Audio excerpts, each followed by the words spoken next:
윤석열 대통령의 부인 김건희 여사의 명품 가방 수수 의혹을 수사하는 검찰이 사건 관련 고발인의 소환을 통보했습니다.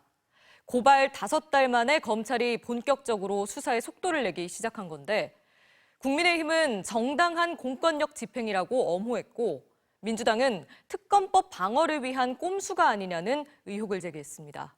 구승은 기자입니다.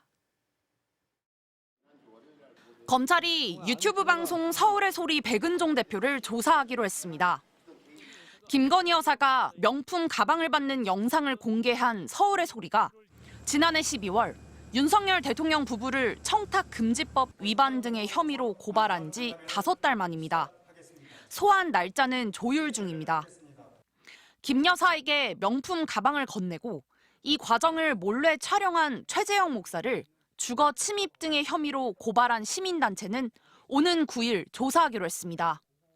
최 목사가 명품 가방을 건넨 이유는 물론 300만 원이라고 했던 가방의 진품 여부까지 파악하겠다는 게 검찰의 입장입니다.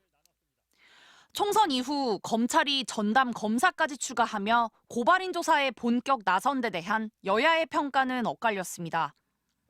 국민의힘은 총선에 영향을 줄 수 있는 사안이라 수사가 더디게 진행됐던 거라며 정당한 공권력 집행이라고 엄호했습니다.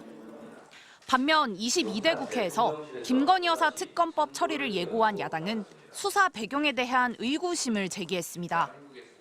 민주당은 부랴부랴 수사하는 신용이라도 내며 특검 거부를 위한 명분을 쌓으려는 게 아니냐고 했고 조국혁신당도 강도 높은 수사를 했어도 별거 없더라는 결말이 충분히 예상된다고 가세했습니다. 대통령실은 수사가 진행 중인 만큼 언급하는 건 부적절하다고 말을 아꼈습니다. 명품 가방을 받은 김건희 여사에 대한 검찰의 직접 조사가 불가피할 걸로 보이는 가운데 청탁금지법상 처벌 대상이 될 수 없는 공직자의 배우자와 별개로 윤석열 대통령이 명품 가방 수수 사실을 언제 알았는지, 알았다면 제대로 신고했는지도 검찰 수사의 쟁점이 될 걸로 보입니다.